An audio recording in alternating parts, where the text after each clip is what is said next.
تو آپ صلی اللہ علیہ وسلم کے پہلے ہی دل پر بڑا غم تھا. اولاد کا فوت ہو جانا یہ کوئی معمولی بات نہیں ہے. اولاد کا فوت ہو جانا اور یہ باپ کے دل پہ، دیکھو عورت آنسو بہا کے اپنا من ہلکا کر لیتی ہے، مرد کے آنسو جلدی نہیں نکلتے، شاید اس لیے بھی کیونکہ اس کی فطرت ہی ایسی ہے. اور ابھی کا ماحول ایسا ہو گیا ہے کہ لڑکوں کو سکھایا جاتا ہے کہ مرد روتے نہیں ہیں، لڑکے روتے نہیں ہیں، تو بیچارے اسی سوچ میں نا اپنے فیلنگز جو ہیں دباتے چلے جاتے ہیں کہ نہیں لڑکے روتے نہیں، یہ شرم کی بات ہے. تو آپ صلی اللہ علیہ وسلم ظاہر نہیں کرتے تھے، لیکن ان کے آنکھوں سے، ان کے چہرے سے صاف جھلکتا تھا کہ آپ کا دل جو ہے بہت دکھ چکا ہے، بہت ہرٹ ہیں آپ. اس میں یہ تھا نا کہ ابتر، تم کیا اس کی فکر کرتے ہو، وہ تو ابتر ہے. یہ تانا آپ کو بڑا چبھتا تھا. دیکھو کوئی ہمیں تانا دے کسی بات کا، نارمل بات کر رہے ہیں ہنستے، بات کرتے کرتے کوئی ٹونٹ مارے، کوئی تانا دے، ہماری ہنسی اڑ جاتی ہے. اور نارمل باتوں سے زیادہ بدترین چبھنا تانے کا چبھنا ہے. انسان بہت ساری چیزیں برداشت کر لیتا ہے، تانا برداشت نہیں کر پاتا ہے نا. آپ کے ساتھ، میرے ساتھ، ہمارے ساتھ یوزولی ہوتا ہے، اگر کوئی تانا مارے تو وہ سیدھے جا کے نا دل پہ لگتا ہے، اور جب کبھی وہ بات ہمیں یاد آتی ہے تب ہمارا دل دکھتا ہے. اسی لیے تو یہ بری چیز ہے. اسی لیے اللہ تعالیٰ نے پوری صورت نازل کر دی اس کے بارے میں کہ بڑی خرابی ہے تانا دینے والے کی. سورہ ہمزہ میں عیب چننا، تانے دینا، غیبت کرنا، یہ ساری چیزیں بتائی گئی. تو مطلب کیا ہے کہ تانا دینا بہت برا عمل ہے. اگر سمجھو کوئی گناہ کرتی ہے، گناہ کر کے اس نے توبہ کر لی، معافی مانگ لی، اللہ تعالیٰ نے اس کو معاف بھی کر دیا. جب وہ نیکی کرنے لگے، ایگزامپل سمجھو کوئی دوپٹہ نہیں لیتی تھی، ویسٹرن ہی پہنتی تھی، اور دھیرے دھیرے تبدیلی آنے لگی، سلوار قمیض پہ آ گئی، دوپٹہ سائڈ، دوپٹہ صحیح، دوپٹہ اوڑھنے لگی، پھر دھیرے دھیرے وہ دوپٹہ گلے سے اس کے سر پہ گیا، سر سے ہٹا حجاب آ گیا. تو یہ اس کے اندر تبدیلی آ رہی ہے، تبدیلی آ رہی ہے. لیکن لوگ یہاں بھی جینے نہیں دیتے. لوگ کیا بولیں گے، ہاں 100 چوہے کھا کر بلی حج کو چلی. یہ تانا اس کو بڑا برا لگتا ہے. اب ہم نے اس کے گناہ دیکھے ہیں، اس کے سجدے میں گرتے ہوئے آنسو ہم نے نہیں دیکھے، اس نے جو اللہ سے توبہ کی ہے وہ ہم نے نہیں دیکھا، اور ہم اس کو تانا دے رہے ہیں. اور یہ تانا بڑا چبھے گا. اور اگر ان فیوچر اللہ نہ کرے ہمارے تانے سن کر وہ اس ٹریک پہ چلتے چلتے یہ سوچنے لگے کہ جب میں برائی کے راستے پر تھی تو مجھے کوئی تانا نہیں دیتا تھا، اب میں اچھائی پر آ رہی ہوں تو اتنے تانے، اس سے بیٹر تو میں اسی زندگی میں تھی، اور وہ واپس اس زندگی میں چلی گئی، تو بتائیے اس کا اصلی گنہگار کون ہوگا؟ اس کا اصلی گنہگار تو وہی شخص ہوگا جس نے تانا دیا ہے نا. تو اس کے لیے تانوں سے باز آ جانا، کیونکہ تانا بہت برا دل دکھاتا ہے. اور ایسے ہی نبی علیہ الصلوۃ والسلام کا دل دکھا تھا، اور آپ سر جھکا کر آنکھوں میں نمی لے کر بیٹھے ہوئے تھے. اتنے میں مسکراتے ہوئے جاگ گئے. صحابہ کرام پوچھتے ہیں کہ اللہ کے نبی کیا ہو گیا، کوئی خوشخبری ہے؟ تو آپ صلی اللہ علیہ وسلم نے کہا کہ ہاں، اللہ نے مجھے کوثر عطا کی ہے. تو اس وقت سورۃ الکوثر نازل ہوئی تھی کہ بے شک ہم نے آپ کو کوثر عطا کی ہے. تو بس آپ تسبیح پڑھیے، نماز پڑھیے، قربانی کیجیے اپنے رب کے لیے، اور آپ کا دشمن ہی ابتر ہے. اور آج دیکھیے مسلمان، غیر مسلمان، ہر کوئی پوری دنیا میں سب لوگوں کو پتا ہے کہ محمد صلی اللہ علیہ وسلم کون ہے، لیکن آدھی سے زیادہ لوگوں کو یہ نہیں پتا کہ کعب ابن اشرف کون ہے. کعب ابن اشرف بہت نالائق قسم کا آدمی تھا، اور یہی تانے دیتا تھا آپ صلی اللہ علیہ وسلم کو. ٹھیک ہے، تو یہ ان لوگوں کو کوئی بھی نہیں جانتا یہ کیسے تھے، کہاں تھے. کوئی بھی ان کا نام لینے والا آج باقی نہیں ہے، لیکن نبی علیہ الصلوۃ والسلام کا نام لینے والا دنیا میں ہر کوئی باقی ہے. ٹھیک ہے، تو آپ کے بچوں کے انتقال کے بعد آپ کو ابتر کا تانا دیا گیا، کیونکہ بیٹی کا کوئی مقام نہیں تھا. اب آپ کی 4 بیٹیاں تھیں، ان میں سے سب سے لاڈلی اور سب سے چہیتی بیٹی تھی حضرت فاطمہ رضی اللہ تعالی عنہا. ٹھیک ہے، یہ ان کے تمام بچوں میں نا سب سے پیاری، سب سے چہیتی، سب سے لاڈلی، سب سے آپ صلی اللہ علیہ وسلم کو بہت زیادہ ہی پسند تھی. آپ ان سے بہت زیادہ محبت کرتے تھے، سمجھو جیسے جان فدا، اتنی محبت کرتے تھے. آپ کو ذرا سی بھی تکلیف پہنچتی تھی تو حضرت فاطمہ رضی اللہ تعالیٰ عنہ بے چین ہو جاتی تھی. جیسے کہ جب مکہ والے تکلیف دیتے تھے، آپ کے سر پہ اوجڑی ڈال دی، کچرا ڈال دیا، تو اپنے ہاتھوں سے ان کو پاک کیا کرتی تھی اور روئے جاتی تھی. تو آپ صلی اللہ علیہ وسلم بتایا، نصیحت کیا کرتے تھے کہ میری بیٹی صبر کرنا. ٹھیک ہے، نیکی اور پاکیزگی میں ان کے جیسی مثال کسی کی نہیں ہے. اتنی نیک، اتنی پاک کہ ان کی مثال کوئی بھی نہیں ہے۔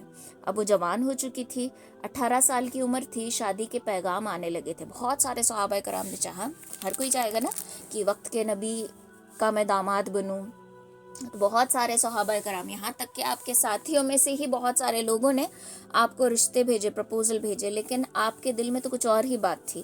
آپ کے دل میں جس کا خیال تھا وہ جوڑا کوئی اور تھا، اور آپ چاہتے تھے کہ وہی لڑکا آپ صلی اللہ علیہ وسلم کا داماد بنے، اور یہ کوئی اور نہیں بلکہ حضرت علی رضی اللہ تعالیٰ عنہ تھے، جو حضور صلی اللہ علیہ وسلم کے سائے میں ہی پلے بڑے تھے، کیونکہ ابو طالب جو ہیں آپ کے چچا، ابو طالب کے بیٹے حضرت علی، جب آپ صلی اللہ علیہ وسلم کے دادا کا انتقال ہو گیا تو انہوں نے آپ صلی اللہ علیہ وسلم کو اپنے چاچا ابو طالب کی کفالت میں دے دیا تھا، تو آپ اس وقت 8 سال کے تھے، تو آپ 8 سال کے تھے، حضرت علی تب تھے، تو چھوٹے بچے تھے حضرت علی، بچوں میں سب سے چھوٹے بچے حضرت علی جو سب سے پہلے ایمان لائے، تو حضرت علی جو ہیں آپ صلی اللہ علیہ وسلم کے ساتھ ہی پلے بڑے ہیں، تو ان کو حضرت علی پہ بڑا اعتماد تھا۔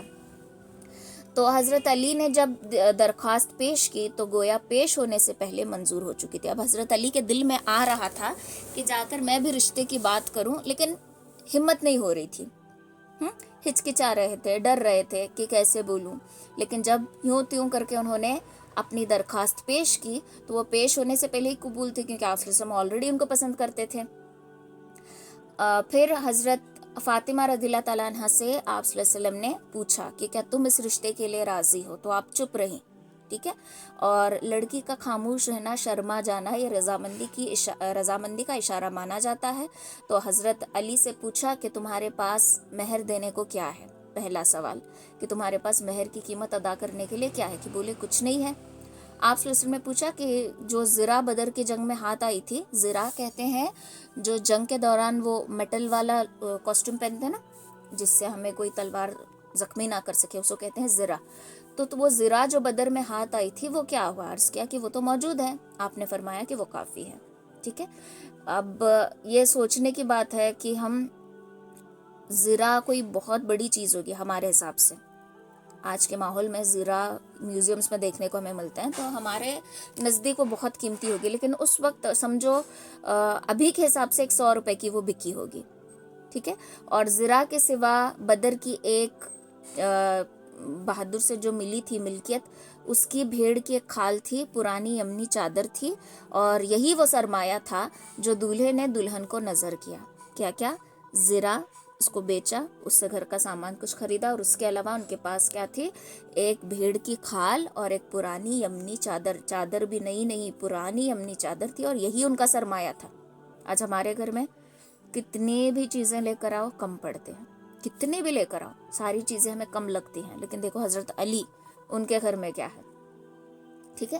ایک صحابی نے اپنا ایک خالی مکان دولہا دلہن کے رہنے کو پیش کر دیا، تو آپ صلی اللہ علیہ وسلم نے قبول فرمایا، ایز اے گفٹ اپنا ایک خالی مقام دولہا دلہن کو انہوں نے گفٹ کر دیا، تو آپ صلی اللہ علیہ وسلم نے اس کو قبول فرمایا۔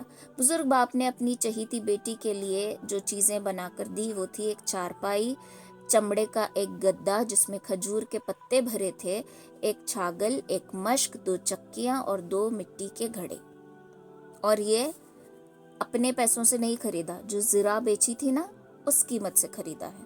تو اس سے ہمیں کیا پتہ چلتا ہے کہ جو ہم جہیز میں اتنی ساری چیزیں رکھتے ہیں نا، ہر چھوٹی سے لے کر بڑی چیز تک، ڈبوں کے سیٹ، برتنوں کے سیٹ، مکسرز کے سیٹ، یہ واشنگ مشین، فریج، سب کچھ، جیسے کہ لڑکے کا بس کچھ ہے ہی نہیں، سب کچھ A to Z بیچارہ باپ اپنی زندگی بھر کی کمائی اپنا گھر بسانے کے لیے بھی استعمال کرتا ہے، اور بیٹی کے جہیز کے لیے بھی رکھنا پڑتا ہے اس کو، اور معمولی 100-200 کا جہیز نہیں آتا، لاکھوں اس میں لگ جاتے ہیں۔ پھر لڑکیوں کی کمپیریزن والی فرمائش الگ کہ مجھے یہ چاہیے، میری کزن کو انہوں نے جہیز میں اوون دیا تھا تو مجھے بھی اوون چاہیے، ان کو یہ ملا تھا تو مجھے یہ بھی چاہیے، میرے چاچا کی لڑکی نے 50 جوڑی کپڑے لے کر گئی تھی تو مجھے 100 چاہیے، لڑکیوں کی ضد الگ۔ تو یہ ساری چیزیں آج چلتی ہیں جو کہ دور دور تک اسلام کے نظر میں کہیں بھی نہیں ہیں، لیکن ہم یہ رسمی طور پر کرتے ہیں۔ ٹھیک ہے. تو آپ صلی اللہ علیہ وسلم نے جو جہیز میں چیزیں دی تھی آپ صلی اللہ علیہ وسلم نے، وہ آپ کے جیب کا پیسہ نہیں تھا. حضرت علی کے زرع کو بیچ کر جو قیمت آئی تھی اس سے ان کے گھر کے سامان کو انہوں نے ارینج کر کے دیا تھا. اور میرے خیال سے واللہ عالم، حضرت علی کے پاس کچھ بھی ساز و سامان نہیں تھا. گھر دوسروں کا ملا ہے گفٹ کے تھرو، اور ان کے پاس ایک یمنی چادر تھی اور ایک کھال، بھیڑ کی کھال تھی، ختم، اتنا ہی تھا. تو جب ایک بیوی ان کے گھر جائے گی تو ان کو رہنے کے لیے، پکانے کے لیے کچھ چیزیں لگتی ہیں، اس لیے نبی علیہ الصلوۃ والسلام نے ان کی ذرا بیچ کر ہی یہ چیزیں خریدی ہوگی میرے خیال سے. ٹھیک ہے. تو آج جو ہمیں دستور لے کر چلتے ہیں نا کہ یہ جہیز رکھنا، وہ میں بولنے کا بول رہی ہوں لیکن یہ ہوتا ہی ہے ہر گھر میں. اور یہ جہیز نہ رکھنا، ہم چاہے کتنا بھی سن لیں، اس پر ہم عمل نہیں کریں گے. بیکاز لوگ کیا کہیں گے، سب سے بڑی بیماری سب کی کہ لوگ کیا کہیں گے جہیز نہیں رکھے تو یہ چیز اسلام میں کہیں بھی نہیں ہے. دولہا دلہن جب نئے گھر میں گئے تو حضور صلی اللہ علیہ وسلم دیکھنے تشریف لے گئے. اب ان کا نکاح ہو گیا، چھوارے منگوائے تھے، نکاح بھی اتنے سادگی سے ہوا. سب صحابہ کرام کو اکٹھا کیا، نکاح کا خطبہ دیا، نکاح پڑھایا. چھوارے تھے سب میں تقسیم کر دے، چھوارے کھجور سب میں تقسیم کر دے، ختم. کون سی گریوی رکھنی ہے، کون سی روٹی رکھنی ہے، بریانی رکھنا ہے کہ رائس رکھنا ہے، چٹنی رکھنا ہے کہ رائتا رکھنا ہے، یہ سارے الجھنوں میں کوئی بھی نہیں پڑا. آج ہمارے شادیوں کے مینیو ڈیسائیڈ کرنے میں مہینے لگ جاتے ہیں. اور میں تو کہتی ہوں ہمارے لوگوں کو نارمل کھانا ہی راس آتا ہے. بیکاز جتنا اچھے ویرائٹیز ہم رکھتے ہیں اتنا لوگ اس پہ ٹوٹ پڑتے ہیں، ایسے جیسے کبھی کھایا ہی نہ ہو، اور کھانے کا کھا کر باہر جا کر پھر اسی کھانے پر نام رکھتے ہوئے جاتے ہیں. لوگوں کی فطرت ہوتی ہے، اور ایسے لوگوں کے لیے ہم اتنا خرچ کر رہے ہوتے ہیں. تو یہ بھی اسلام کا دستور نہیں، صرف کھجور تقسیم کر دیا، نکاح ہو گیا، سمپل. ٹھیک ہے. اس کے بعد نبی علیہ الصلوۃ والسلام دلہا دلہن کے گھر گئے، اور پہلے آپ ڈائریکٹلی انٹر نہیں ہوئے، آپ نے پہلے باہر کھڑے ہو کر دروازہ کھٹکھٹایا، اندر آنے کی اجازت مانگی.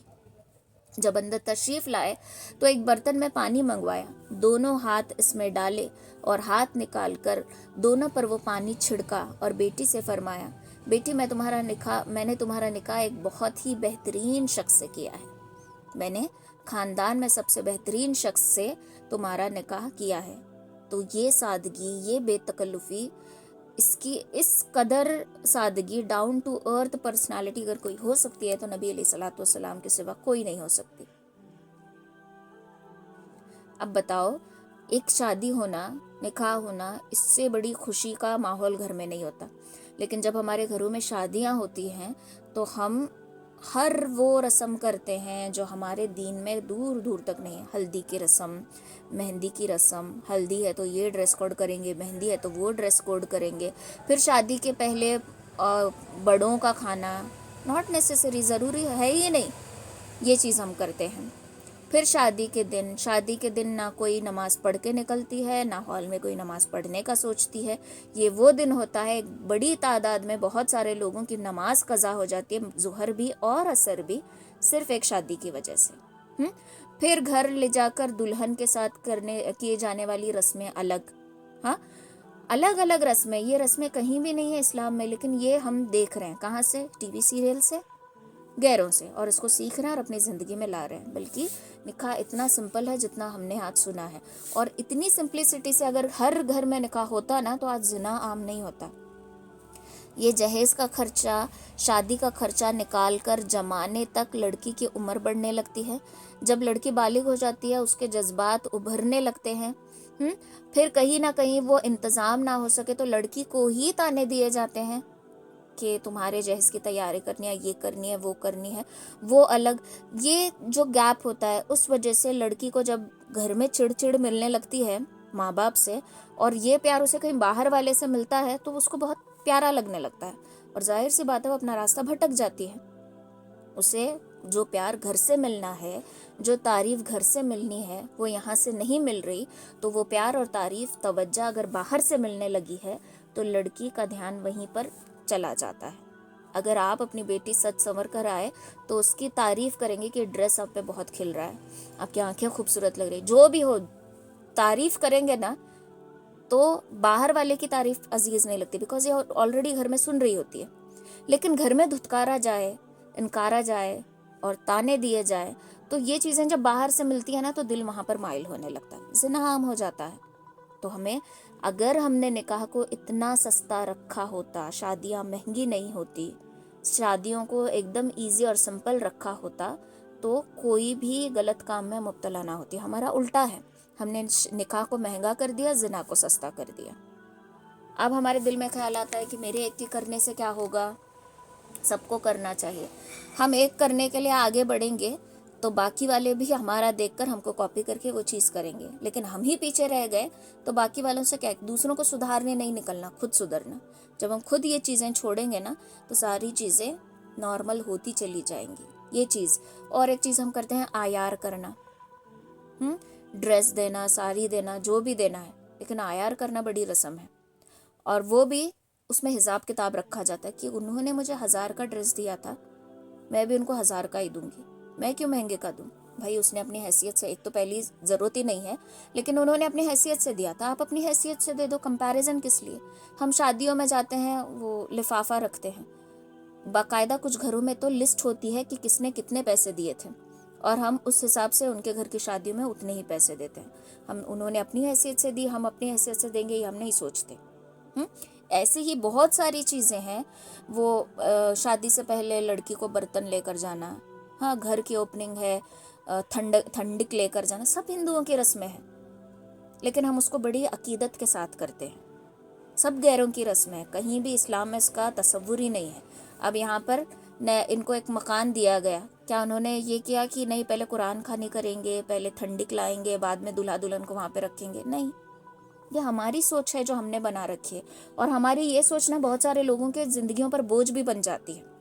یاد رکھنا، اگر کوئی اپنے آپ پر بوجھ ڈال کر، اپنے آپ پر تکلیف ڈال کر آپ کو کوئی چیز دے رہا ہے تو وہ چیز آپ کے لیے جائز نہیں ہوتی، مکروہ ہو جاتی ہے، کیونکہ کسی کے ذات کو تکلیف پہنچ کر وہ چیز آپ تک پہنچی ہے. تو یہ چیزوں کا دھیان رکھنا. غیر رسمیں جو ضروری ہے ہی نہیں اس کو بڑھا چڑھا کر اپنی زندگی میں بڑا نہیں بنانا. یہی تعلیم حضرت فاطمہ رضی اللہ تعالیٰ عنہ کے نکاح سے ہمیں ملتی ہے. بہت سمپل وے میں نکاح کیا گیا تھا.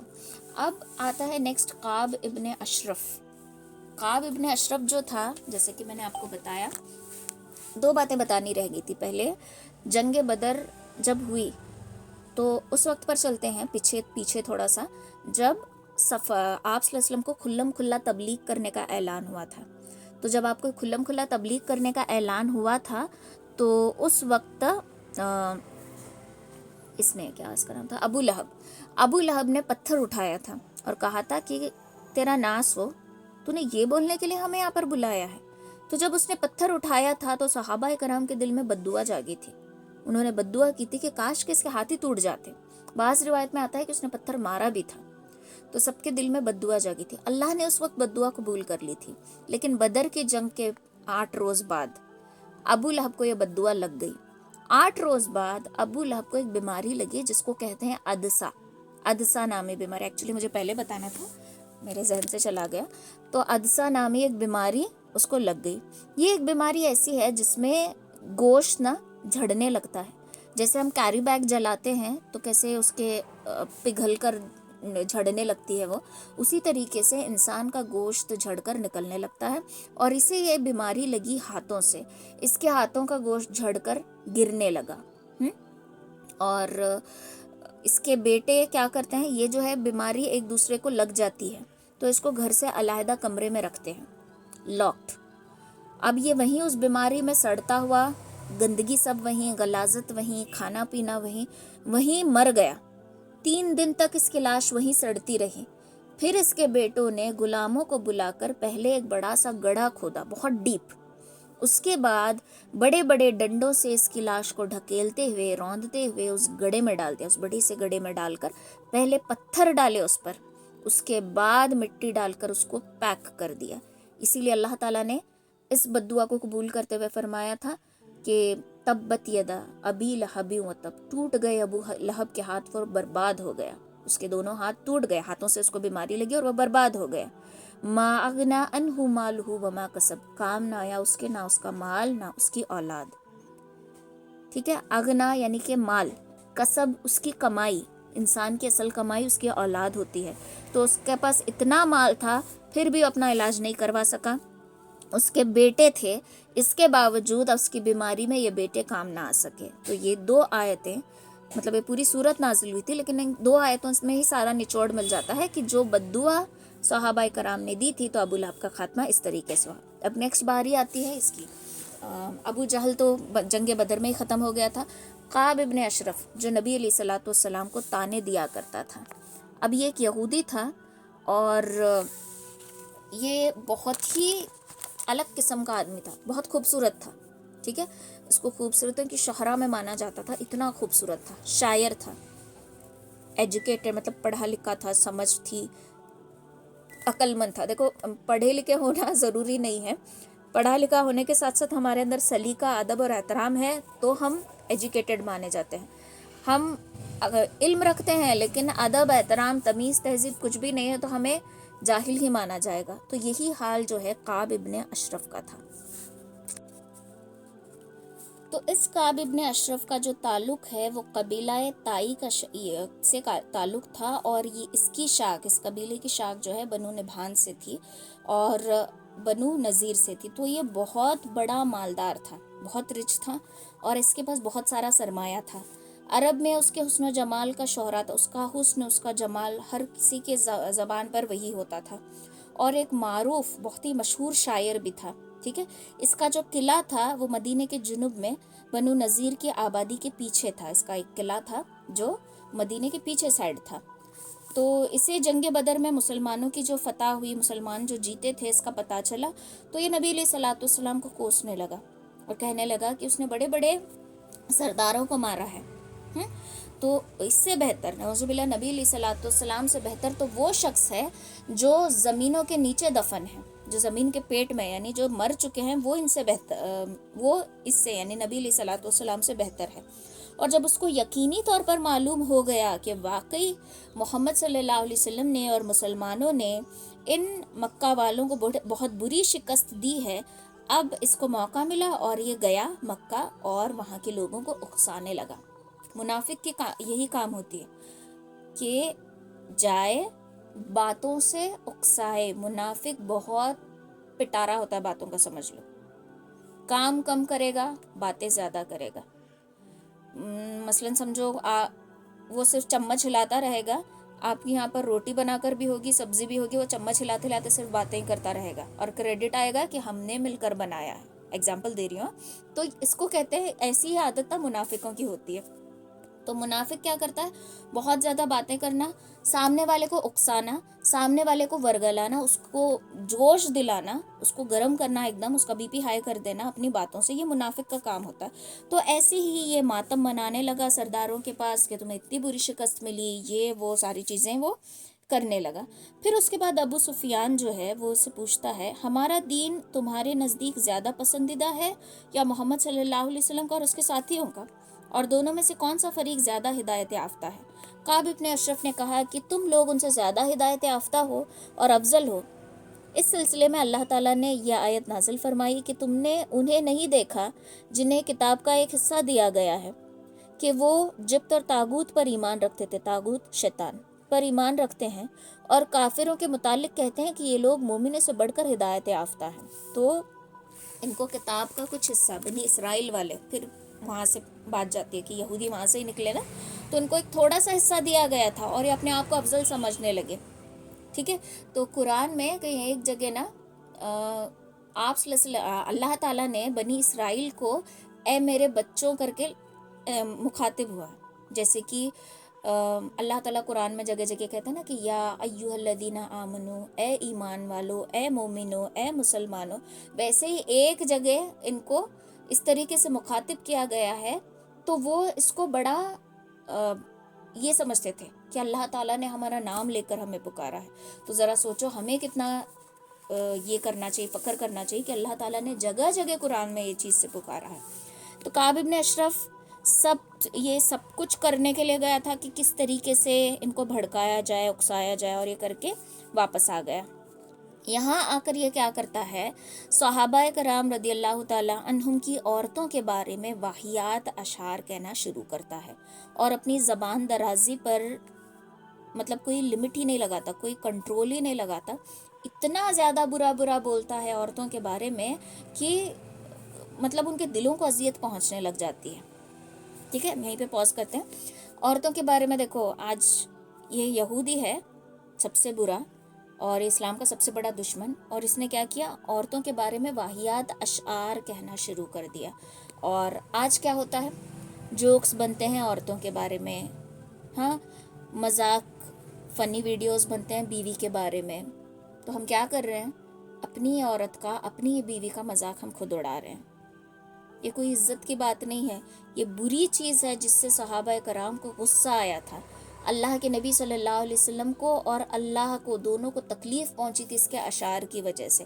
آج کیا ہوتا ہے, اگر ہم کوئی ریل یا کوئی شارٹ دیکھیں تو جو محبوبہ ہوتی ہے اس پر اشعار لکھے جاتے ہیں, جو بیوی ہوتی ہے اس کے پر جوکس لکھے جاتے ہیں. بلکہ بیوی جو ہے حلال ہے, محبوبہ کوئی حلال نہیں ہے.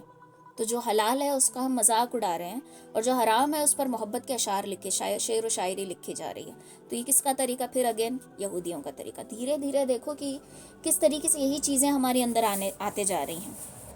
یہی حالت تھی کہ اس کی باتیں سن سن سن کر رسول اللہ صلی اللہ علیہ وسلم نے فرمایا, کون ہے جو کعب سے نپٹ سکے, کیونکہ اس نے اللہ اور اس کے رسول کو اذیت دی ہے. اس کے جواب میں محمد ابن مسلمہ, عباد ابن بشر, ابو نیلا, یہ کعب کا رضائی بھائی تھا, کعب ابن اشرف کا رضائی بھائی تھا, حارث ابن اوس, ابو ابز ابن جبر, ان سب نے آگے بڑھ کر کہا کہ ہم ہیں. اور اس مختصر سی جو یہ ان کی فوج تھی, اس کے جو کمانڈر تھے محمد ابن مسلمہ رضی اللہ تعالیٰ عنہ تھے. کعب ابن اشرف کے قتل کرنے کے بارے میں روایت یہ حاصل ہے کہ جب رسول اللہ صلی اللہ علیہ وسلم نے فرمایا کہ کعب ابن اشرف سے کون نمٹے گا کیونکہ اس نے اللہ اور اس کے رسول کو اذیت دی ہے, تو محمد ابن مسلمہ رضی اللہ تعالیٰ عنہ اٹھے اور عرض کیا, یا رسول اللہ میں حاضر ہوں, کیا آپ چاہتے ہیں کہ میں اسے قتل کر دوں؟ آپ نے فرمایا ہاں. تو انہوں نے عرض کیا, تو آپ مجھے کچھ کہنے کی اجازت فرمائیں. آپ نے کہا کہ کہہ سکتے ہو. ٹھیک ہے, اب یہ منافق ہے نا, تو اب مسلمان بھی چالاک ہو چکے تھے, ہوشیار ہو چکے تھے. اس منافق کو اسی کی منافقت سے مار ڈالا. کیسے؟ تو اس کے بعد یہ جاتے ہیں کعب ابن اشرف کے پاس اور بولتے ہیں کہ اس شخص نے, یعنی کہ نبی علیہ الصلوۃ والسلام کی طرف اشارہ کرتے ہیں, ہم سے صدقہ طلب کیا, اور حقیقت یہ ہے کہ اس نے ہمیں مشقت میں ڈال کے رکھا ہے. اب یہ جان بوجھ کر منافقت کر رہے ہیں. کس کے ساتھ؟ کعب ابن اشرف کے ساتھ. منافقت ان دا سینس ایسے بول رہے ہیں کہ اس شخص نے اشارتاً ہم پر صدقہ طلب کیا اور حقیقت میں ہمیں مشقت میں ڈال دیا. اب صدقے کی اماؤنٹ دینا, پیسے دینا ہمارے لیے مشکل بن رہا ہے. کعب نے کہا, واللہ ابھی تم لوگ اور بھی اکتا جاؤ گے, ابھی تو شروعات ہے, ابھی تم بیزارے گئے ہو, اور اکتا جاؤ گے, آگے آگے دیکھنا یہ شخص تم سے کیا کیا کرواتا ہے. محمد ابن مسلمہ نے کہا کہ اب جبکہ ہم ان کے پیروکار بن ہی چکے ہیں تو مناسب نہیں معلوم ہوتا کہ ساتھ چھوڑ دیں, جبکہ یہاں تک ہم پہنچ چکے ہیں ان کے ساتھ, تو اب ان کا ساتھ چھوڑنا ہمارے لیے تھوڑا سا مناسب نہیں ہے. اچھا, ہم چاہتے ہیں کہ آپ ہمیں 1 وسق یا 2 وسق غلہ دے دیں, ادھار مانگ رہے. ٹھیک ہے, کعب نے کہا میرے پاس کچھ ریحان رکھ دو. ریحان کوئی چیز رکھ کے ہم ادھار لیتے ہیں نا, سونا رکھ کے ادھار لینا, ہماری کوئی چیز گروی رکھنا جسے کہتے ہیں, اس کو کہا جاتا ہے ریحان. اسی لیے کہتے ہیں کہ ریحان نام رہی گول ہا کے ساتھ جو آتی ہے, ویسے ہی ارحان بڑی ہا کے ساتھ ریحان, ارحان کوئی مطلب ہی نہیں رکھتا. گول والی ہا کے ساتھ جو ارحان آتا ہے اس کا مطلب ہے گروی رکھی گئی چیز, اور یہ کوئی مطلب نہیں رکھتا. اس لیے ارحان نام نہیں رکھنا, ایرم نام نہیں رکھنا, علیزہ نام نہیں, بہت سارے نام جو ہم پاکستانی سیریل سے ایک دم امپریس آبسیسڈ ہو کے جو نام ہم رکھتے ہیں موٹیویٹ ہو کر, بہت سارے نام غلط ہیں. ٹھیک ہے, ریحان دیکھو یہاں پہ آیا کہ ریحان رکھو. محمد ابن مسلمہ نے کہا کہ آپ کون سی چیز پسند کریں گے, مطلب کیا رکھوں میں آپ کے پاس ریحان؟ کعب نے کہا اپنی عورتوں کو میرے پاس رکھ دو. سمجھ میں آ رہی ہے بات؟ عورتوں کو اپنے پاس گروی رکھ دو. محمد ابن مسلمہ نے کہا بھلا ہم اپنی عورتوں کو آپ کے پاس کیسے رکھیں؟ آپ تو عرب کے سب سے خوبصورت انسان ہیں, ہماری عورتیں ہمارے ہاتھ سے نکل گئی تو ہم اپنی عورتوں کو کیسے رکھیں؟ تو اس نے کہا ٹھیک ہے, تو پھر اپنے بیٹوں کو ریحان رکھ دو. محمد ابن مسلمہ کہتے ہیں کہ ہم اپنے بیٹوں کو کیسے رکھ دیں؟ اگر ایسا ہو گیا تو انہیں گالی دی جائے گی کہ دیکھو تمہاری کیا اہمیت ہے, تمہیں 1 وسق کے بدلے میرے پاس گروی رکھا گیا ہے. اس کے بعد دونوں میں طے ہو گیا کہ